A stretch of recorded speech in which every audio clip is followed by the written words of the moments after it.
All right. I think I am live again via satellite. Good morning, good afternoon, good evening sa lahat po ng mga Pilipino and our kababayan there in the world. Thank you very much for tuning in again in this second vlog and then second live streaming here in YouTube. So tingnan muna natin ang nangyayaring post kasi gusto nating maganda kasi itong maganda tong session na to because we will be hearing a testimony actually of success and testimony na ma-inspire ang lahat with regards to the waiting to the game of waiting and facing failures actually. And the very exciting part here is parang it's a first-hand experience of one of the nurses here in UK, and I've read her blog and post actually in one of the nursing groups in Facebook, and I was so personally inspired of her story. So anyway, maraming salamat po pala sa lahat po ng nanood ng mga live streaming yesterday, and thank you sa mga kaka-subscribe lang. Thank you very much. And of course, our guest later on will also direct you to her Tumblr or blogspot kumbaga, because she usually writes her experiences sa kanyang while she's here in the UK. So sa lahat po ng mga nag-message sa akin kahapon, thank you very much. I've read all your positive feedback and comments and suggestions. Thank you very much. So yeah, without further ado, so maraming salamat sa first na nanonood ng aking sa first nanonood ng vlog na to, sa 2 million viewers there. Maraming salamat. So let's welcome ang ating most awaited guest speaker. Are you ready there? Nasa likod lang siya ng screen eh. Let's welcome Jaire. So papasok ko siya ngayon. Yan. Hi, Jai. Hi everyone. Hi Sir Ron.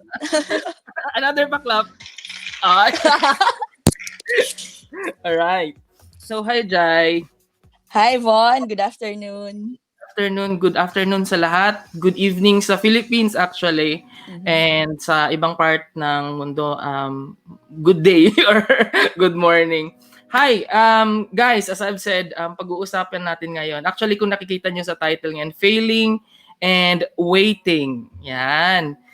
Usapang nursing abroad again. And at the same time, let's be inspired by how Jai, I call her Jai. Actually, nag-meet lang kami 2 days ago, I think, or 3 days ago. Kasi nga sabi ko, na-meet ko yung, nabasa ko yung kanyang blog. But anyway, hayaan ko siyang magpakilala sa inyo. Jai, take it away. Please tell our netizens, our viewers, your name, and then kung saan ka ngayon sa UK, and anong area ka pala dito. Okay. So, hi, I'm Jai. I'm Jaire Faith Abaya. So, I'm currently here in Southampton, UK. So, yeah, it's 1 hour away from London. Okay. And I'm currently assigned in neurosciences ward here in Southampton General. So sa Philippines, you are also a neuroscience nurse?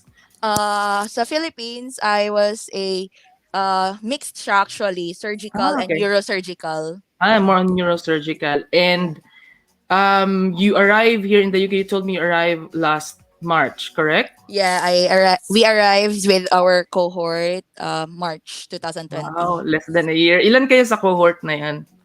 15 Filipinos. Yeah, 15 Filipinos. Then from the other nationalities na yun. Okay. So it's a mixed one. And you are working in the NHS, correct? Yes, I'm working with the NHS. Wow. Actually, Jai, the story you posted sa Facebook is really inspiring, as I was saying, because you had the waiting games and the failures in between. Tama ba? Yes.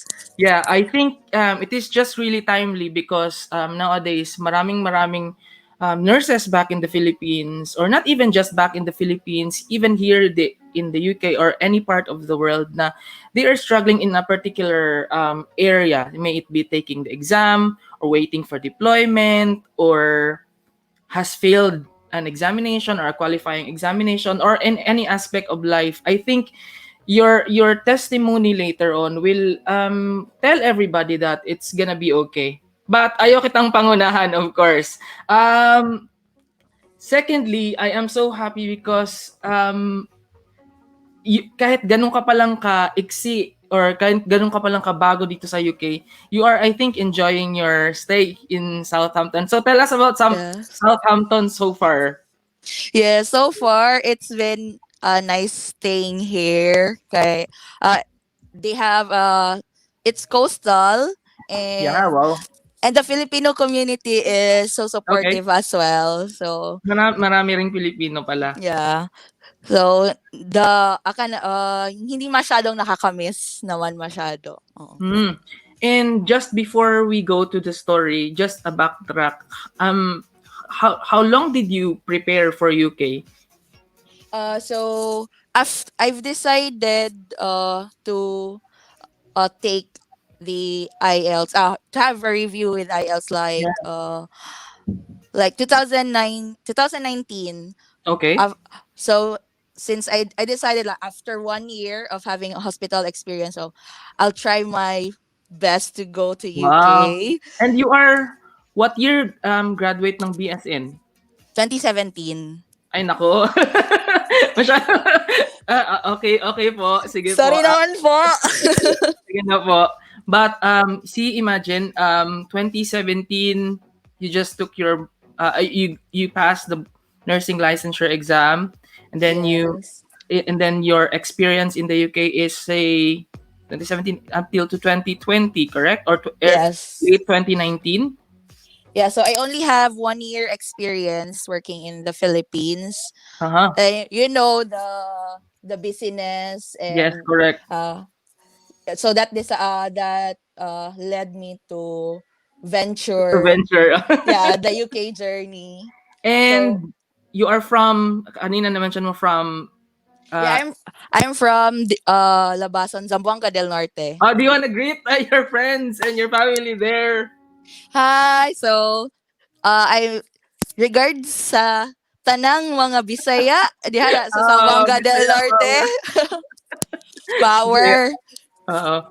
And yeah. So, Jai, let's talk about your blog actually. It was titled The Beauty of Waiting and Second Chances, correct? Yes, the beauty of waiting and second chances. Okay, so isa-isahin natin. You came to the UK March, and that was the first phase of lockdown. Is that correct? Yeah, like 1 week before the lockdown. Grabe. Uh, so, kumusta yon yung pagdating mo ng young, like say, oh, okay, pupunta na ako ng UK, sa wakas, after all this long waiting time, papunta na ako ng UK. And then when you went here, lockdown. So, how did you feel about it? It was really and I was really anxious about that time. Okay. Like, you're in a new place, new environment, new people, and even going with Filipinos, and Correct. you've only met I've only met them for a couple of days just before going here. Okay, your batch. Yeah, yeah. And Mhm. it was really like my anxiety was on the roof. Grabe. Like, And it's your first time to go abroad, correct? yes, it's my first time to go abroad. Nakaka-relate ako sa'yo. 5 years ago. And then, when you step, like, pagbaba mo ng UK, how did you feel like, okay, touchdown UK? How did you feel about it? Finally, like, after all the waiting game, the first waiting game, syempre. Okay. Because I the day before we traveled, like, all the flights were not all, like most of the flights were being canceled All because right. of the COVID, and I was Okay. just waiting for any emails from the airline, Okay. if the flight will be canceled or anything. But yeah, nakaalis pa rin ng Pinas, and finally when I stepped into Heathrow Airport, like, okay, this is it, the cold breeze, this is it.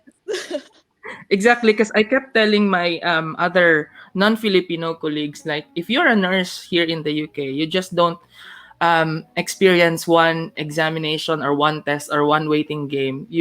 The moment you take Bachelor of Science in Nursing, there are so many hurdles ahead. So, yung first waiting game na mention mo kanina, ano yung parang naging hurdle mo nung nasa Pilipinas ka pa lang while processing in the UK?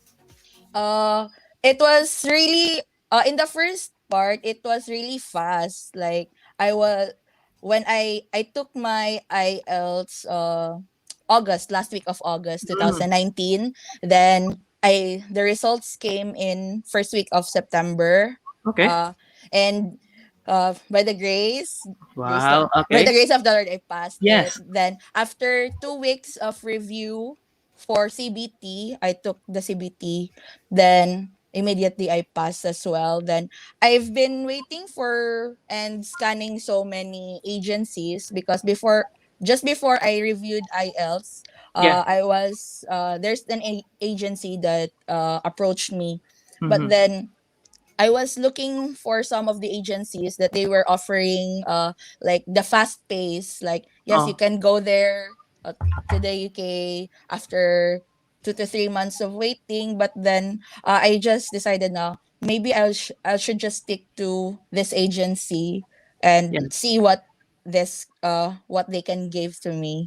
So yeah, it's been the decision letter, syempre, ang Mm-hmm. tagal ng decision letter. I've received it. So I passed CBT September, and I received my decision Hmm. letter second week of December. So ang Okay. tagal.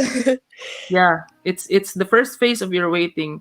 Naalala ko noon nung it was our time, the waiting time for the decision letter and certificate of sponsorship, we took it like almost more than 1 year. So Oh. it was really really difficult. So kaya nakaka-relate ako sa story mo. Kaya nung pagkabasa ko ng blog mo, ayan, common ground to inspire others. So you had your decision letter already. So ayun na, parang okay, umuusad ka na, gumugulong na. What was the next step? What were the next steps? So the next step is for I was asking for the agency to file for the COS, yeah, the COS Okay. certificate of sponsorship. So we Yes. received our certificate of sponsorship like January second week or third Hmm. week. So as I've seen, like some of the agencies have been doing it fast paced, but Yeah. sige lang, antayin Antay mo lang lang. talaga. It was just a pain of waiting actually, like yung pinakamahirap is yung nag-aantay ka, 'di Mm, ba? So you had a decision already and then the sponsorship. So now you're ready for UK, correct? yes. And now, fast track, sabi mo nga nakarating kayo ng Heathrow, but knowing it was a lockdown, how, how did you like accept it? Kasi I think the Philippines already is starting to be on a GCQ or whatever was that. And then pagdating mo dito, lockdown again. And thinking na, oh, nandito na ako sa UK, ma-explore ko na sana ang land of the royals, pero lockdown. So, how did you feel about it? A little bit disappointed. Okay. That feeling na gusto mo nang gumala. Yeah, travel goals. But then, yeah, you just have to be patient with yourself and to the situation as well. Mhm. For your safety and for everyone's safety. So it's a bit of adjusting with the people, adjusting with the new working environment, and adjusting with the COVID situation itself. Yeah. The after the first waiting game, of course, kung may first merong second, I've read in your blog actually you said that you booked the OSCE or they book you the OSCE in Oxford. So tell us Yeah. about that one actually. So, uh, the hospital booked us in Oxford for examination because nung nasa Pinas pa kami, parang may sinend yung agency sa amin na for OSCE preparation. So, magpipili daw kami ng kung saan namin gusto mag-take ng exam. Okay. So yeah, we're scanning through NMC's passing rate in their site. Like I guess Ulster and Northampton have good passing rate. So we've decided to I don't know. Mm-hmm. I can't remember now if Ulster or Northampton ba yung binili namin. So we've seen that Oxford Brookes is the lowest universities out of Oh all my goodness. Okay. the centers. When we when we arrived here, so yeah, we have arrived March, and I guess we've got the schedule by July. So Okay. March, that's how many months of waiting for OSCE. So by July, we've received na, okay, you're booked for your exam on October 15 on Oxford Right. Brookes University. Like, we're, okay, Okay. Oxford. Oxford. All right. So, yun, parang, wait, what?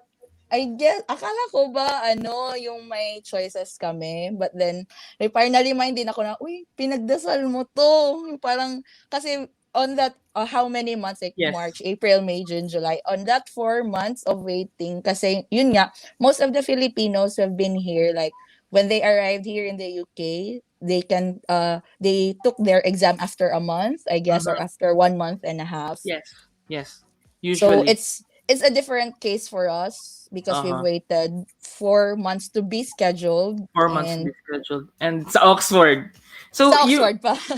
that time kasi I think sabi mo nga Oxford was the least of your choice kung personal choice lang, Mm-mm. and you were worried. So how did you like deal with it? Like I literally said to myself, Lord, bakit? Bakit ganon? Pero parang, why am I complaining? Like, di ba, yeah, so just to let everyone know, di ba, libre naman yung, it depends on the trust. They pay, the hospital will pay for the OSCE. So, yeah, like, Mm-hmm. I was thinking, why are you complaining? And you've been waiting for this, you've been praying for this, and many people has been praying with you as well to have this exam Correct. immediately. And why are Correct. you complaining now? Like, Correct. okay, I just shut myself. Okay, hindi na Okay. ako magsasalita, Lord. And then by then na yung parang nagkaroon ka ng conviction na like why are you complaining now? This is what you are waiting for. And then you told yourself na okay, I'll just prepare. Anong ginawa mong steps to prepare for it? Knowing na nako parang 50-50 tayo dito sa testing So, center. yeah, so just to prepare myself, yeah, I've watched so many YouTube videos as well in how they prepare OSCE. And good thing the hospital also gave some study days, and of course the Mhm. help of the Filipino community. Yeah, and yeah, as I've also written on the blog, but some of the schedules for the study days has been sumasagasa yung schedule ko dun sa work. So mahirap pero lumaban naman. Lumaban. So, kumbaga, you were saying na may mga time na kasi kala ng iba dito na like say pagpunta nila dito, okay, smooth lang lahat. So, you were saying on your experience, may mga time na you are working in a long day or short shift and then doon din yung preparation or training mo for OSCE. Is that correct? Yes, it's true. Like parang yung parang kung hindi ka man ay yung parang naisip ko na hindi naman ako nag-working student siguro sa Pinas, pero parang dito ang hirap, yung parang Okay. pinagsasabay mo yung pagtatrabaho mo tapos kailangan mo pang mag-aral kasi may exam ka pa, tapos yung galing ka night shift tapos kinabukasan may By study day ka training. pa, may training ka. Paano yun? Ganun. Okay, ito yung sinasabi na reality bites. Like, everyone would want to go to abroad. But hindi ka pa nga, like say, eto OSCE preparation pa lang yon and training, pero there is already struggle. Then how did you cope with it, knowing that you were still new in the UK, adjusting to everything, to the environment, people, language, and then here you go, you have an exam, incoming exam, and the conflict on schedule. How did you deal with all these troubles? Siguro dasal lang talaga. And with the help of my housemates as well, my cohort mates, like you just have to say everything yung nararamdaman mo. Kasi nga Okay. if maybe masabi ko mamaya yung the few Mhm. days before the exam, grabe yung Mhm. kahit nakaupo ka lang, parang iiyak ka na lang, parang Lord, ano ba 'to? Parang yung kaba mo andun na, tapos parang hindi mo pa hindi mo pa nape-perfect yung isang skill, tapos tutulo na lang yung luha mo. Pero yeah, And dasal lang talaga, dasal lang talaga. and here we go on the final day, the first OSCE. So tell us, or tell the Mm. viewers, your experience about your first OSCE. Yeah, so I took my first OSCE last October 15, uh, October 15, 2020 at Oxford Brookes University. So it was, I was scheduled 8 a.m. in the morning. Yung parang ang lamig-lamig. Tapos yung Okay. kaba mo, hindi mo alam kung saan galing yung lamig Uh-huh. sa environment ba o sa kaba. Or sa'yo lang. Oo. Okay. It was really a uh, humbling experience, syempre. Kasi everything is time pressured. Correct. Yung parang every skill, every part of the examination is time pressured. Tapos, yung sa time na yon pag-iisipan mo pa kung ano ba sasabihin ko sa part na to, saan ba ako pwedeng magkamali, and every areas, there's always room for errors. Yung parang Okay. gadon. So, after nun, yung parang, after how many minutes inside that room, tapos may isusulat ka pa, yung parang, hindi ko naman handwriting to ng ganito, pero Mm. dahil sa kaba at saka sa time, Halos yung hindi mo parang, oo. Tapos yung parang, pero before nun, yung pagpasok ko, parang, okay, battle mode on na to. Lord, ito kahit na yung anong Lord. kahit anong mangyari, Lord, alam ko kasama naman kita sa loob. Hindi kahit kami lang dalawa ni assessor na nandun, alam ko kasama naman kita. So kahit anong mangyari, okay na. Hindi na ako magrereklamo. Andito na 'to. And it's, I think parang sa sinasabi mo, parang naging comfort sa'yo na you know that the Lord is with you, na eto Lord, Yes. alam mo ako dito sa stage na to after a long process, and here we go. Di ba, Yeah. parang I think yun yung naging feeling mo. Oo, kasi nga yung parang yung prayer ko talaga before, since Oxford naman 'to and 50-50 talaga yung chances dito. Parang Lord, yun nga, naipasa ko naman yung IELTS ng one shot. Naipasa ko naman yung CBT ng one shot. Dito pa ba, Lord? Pero sino ba naman ako para pangunahan ka? Parang gano'n. Maki-question ka. Oo. And now, Oo. the result came. What happened? The result came. So when the day of the result came, so I took the exam. It was Thursday, and pagka Monday, lumabas yung result. Actually, Mhm. nanonood ako ng K-drama nun. So, Okay. ako lang mag-isa sa bahay kasi we're 5 here na kabahay ko, mga Pinoy rin. So, ako lang mag-isa, nanonood ako ng K-drama. Tapos, nagsa-scroll lang ako ng Facebook. Tapos, hala, nag-post na sila. Okay. May congratulations na, may pumasa na. So, sige, tingnan natin email natin. So, yun, na-receive ko na yung email ng NMC na, yun, unfortunately, yun. Unfortunately, out of, you failed one station dun sa skills. So, okay. Kasi, ewan ko, pero hindi talaga ako naiyak. Yung parang, Okay. okay, why na Okay. failed?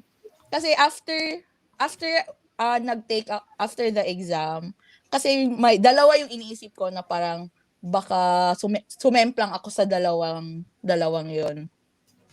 So, parang ang ine-expect ko dalawa yung Dalawa i-receive ang ko. failure mo. Oo, dalawa. Tapos Okay. yung pag-receive ko ng email, yes, isa lang. Yun pa talaga ang nasabi ko, yes, isa lang. So, tapos na-realize ko, bakit ko sinabi na yes, isa lang? Eh, bumagsak ka nga. Pero Actually, yun nga. it's really nakakatuwa, Jai, because not everybody would accept failure the way you did, 'di ba? Like it's difficult to process something painful with a joyful heart. Yeah. How did you do it?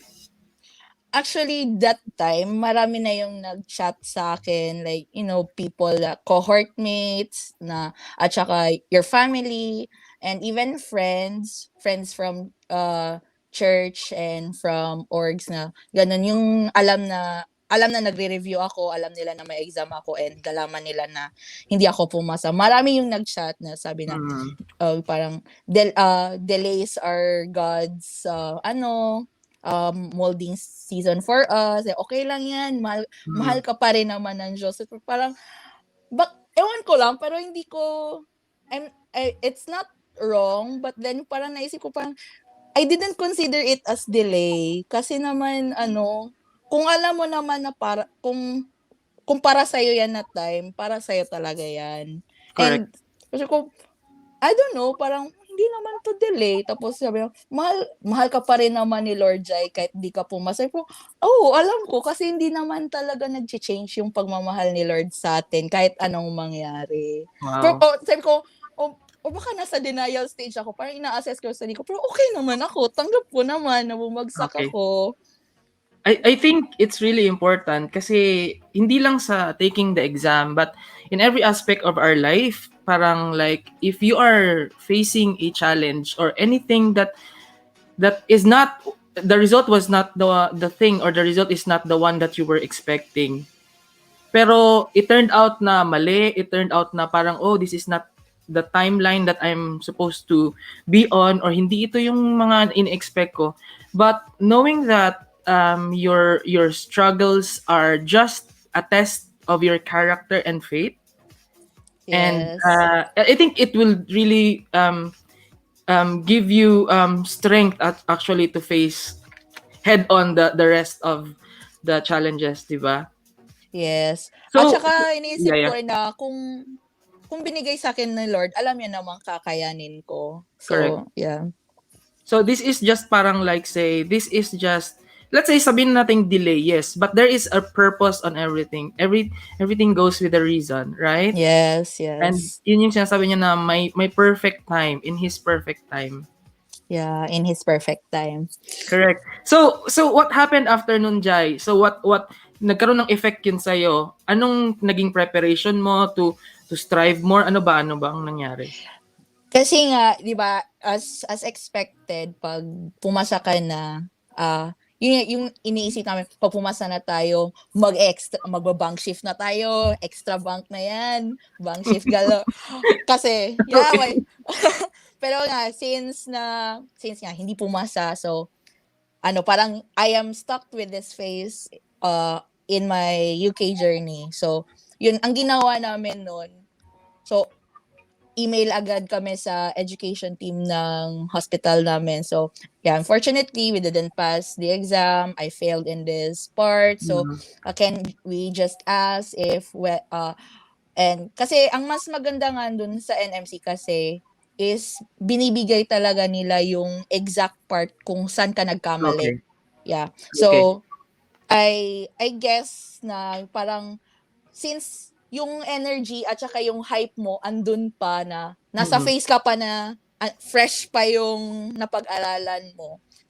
So yun, nag-email kami na can we book a reset immediately kung pwede naman. So nag-schedule kayo ng retake. yeah, so And one set lang. yeah, one set lang. So for the information of everybody, yung sinasabi po ni Jai is the UK or the Nursing and Midwifery Council, before you qualify as a nurse, meron pong stations or clinical stations na dapat mong ipasa. So ang nangyari sa kanya is nag-fail siya sa isang station lang, correct? Yes. Like before, years ago, kapag nag-fail ka, i-repeat mo halos lahat. Pero ngayon, sa kanyang case, isa lang. And that was Yes, a isa. blessing. That Yeah. was a Ang blessing. hirap kaya kung lahat mo ulitin Correct. yun. That's true. And before going into the second exam, did you had like a moment with the Lord, or na sabi mo anong naging parang naging moment niyo ni God before ka nagkaroon ng before mo na retake yung exam?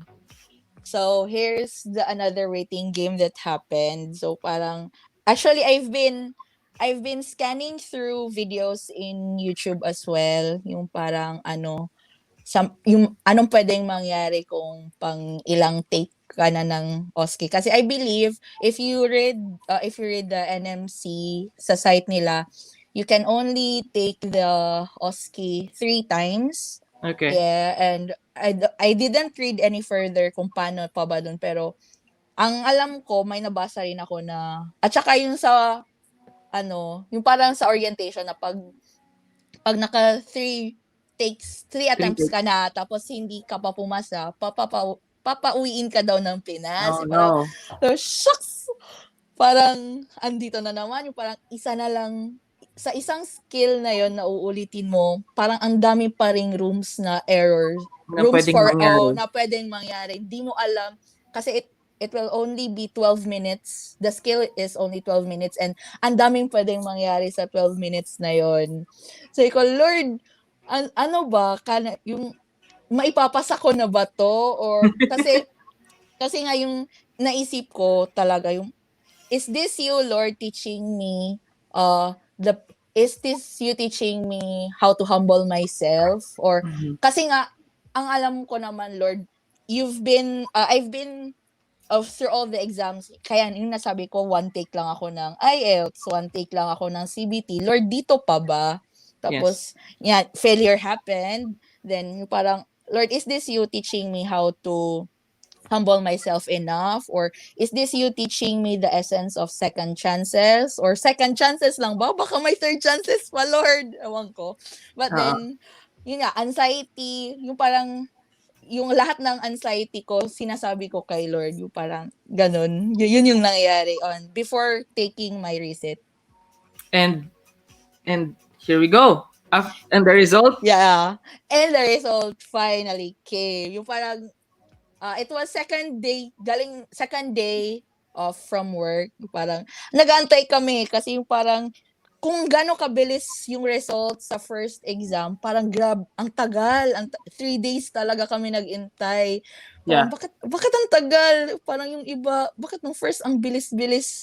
Tapos ngayon, ang tagal, sige, hintay lang. So, second day off ko na yun, parang kakagising ko lang, tapos yung parang kakatapos mo lang mag-pray, paggising mo sa umaga, tapos papunta na ako ng toilet para maghilamos. Tapos pagtingin ko, naglo-load na yung mga emails. Okay. Yun, nag-email na si NMC. Congratulations! Yeah! Yung parang Wow. nasa toilet ako, sumisigaw-sigaw na lang ako, tumatalon. Very good. I mean, you are such an inspiration, Jai, because hindi naging madali hindi naging madali ang process for you to be on where you are right now.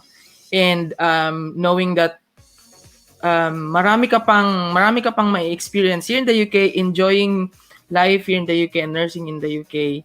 You have such a big God, kumbaga sa background mo. Yes. I think, what is your take in all your experience? Anong pwede mong masabi mong na-take mo na lesson on this? So far, it's been a up and down ride here in the UK. So, but the only thing that I can say is that just yung sinasabi ko talaga, she confidently trusts the Lord to take care of her. So, be independently dependent on God. Kasi nga, Wow. wala tayo sa Pinas, yung parang kakarating mo lang dito. sabi nga nila, strong, independent woman, but then be independently dependent on God. Wow, Nax naman. Yeah, that's true. My take on this is when we pray, I think sometimes failures makes us, sabi mo nga Jai, the trials that we are into right now makes us humble actually. Like sometimes we parang tinitingnan natin ng self natin na masyadong okay, kaya ko na to, magaling na to. And then deep sa totoo parang okay, you need to be to humble yourself and trust in the Lord because his time is not your time, correct? Parang magkaiba Yes. yung time niya at ang time mo. And then sometimes when we pray, we always expect the yes answer, but we forget that there are three kinds of Yes. answers on a prayer. Like no, because that is not yours. I mean, that is not for you. Yes, because that is for you. And wait, because the best is yet to come. Yes. Diba? So it goes with every aspect of life. And of course, congratulations! Wow! Thank You passed you. the exam. So Finally. finally, sa lahat po ng gustong mabasa vlog ni Jai, pwede mong sabihin kung saan nila pwedeng mabasa. So, hi guys. You can read my blog on Tumblr. So, you can catch my other blogs as well and my journey here in UK at Miss Taiti Sanguini. So, yeah. Okay? Mahirap siya. Miss So, Taiti Sanguini. yeah. And Miss the Taiti. title is The Yeah. Beauty of Waiting and Second Yeah. Chances. The beauty of waiting and second chances. And yeah, this is my story in taking my NMC OSCE twice. And Jai, but before we end the session, I really enjoyed kasi parang this is just short. Sabihin natin 30 to 40 minutes, but I think we've learned a lot, especially those sa mga nanonood. Not only nursing or nurses or those people who are waiting for their deployment or waiting for their result in examination, but everybody. Ngayon, marami tayong napagdadaanan and marami ang na-pause na plano, right? Maraming kasal Mm. ang na-postpone, maraming uwi ang na-postpone, maraming nangyari. But I think listening to you is just saying that God is in control. We might not see the end of the tunnel yet, but there is a light at the end. Yes. 'Di ba? So Yes. what will anong sige ang sa akin na lang is before we end, pwede mong maging advice or tips for those people who are in the loop of failing and waiting?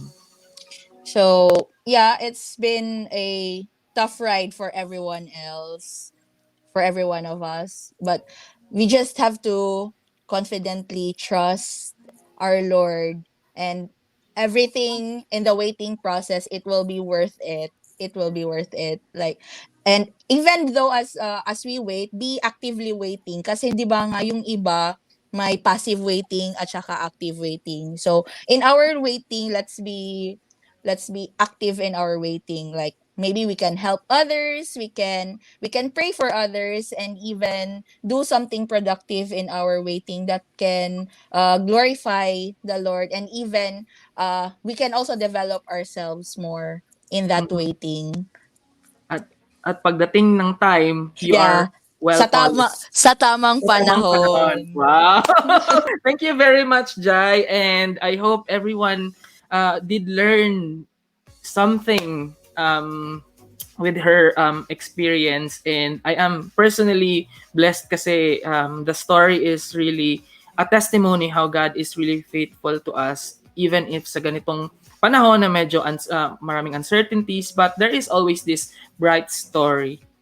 Yeah? Yes. Jai, thank you very much. Guys, maraming salamat sa pakikinig sa amin ni Jai. And thank you Sir Jay Dayupay for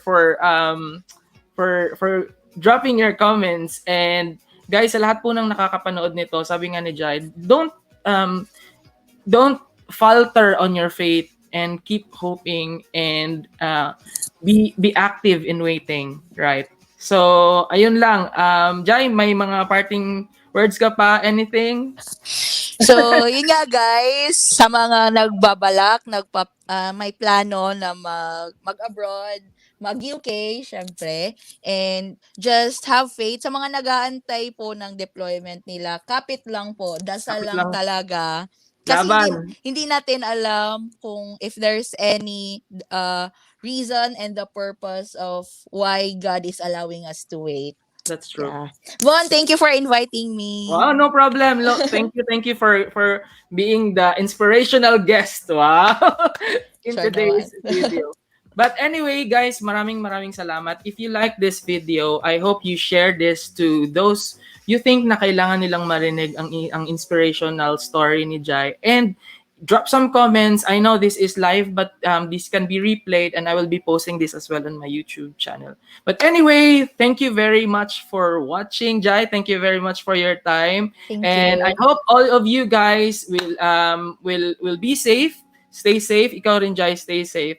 Stay So, safe. guys, yeah, thank you very much for watching, and see you in the next videos and adventure. Goodbye. Bye.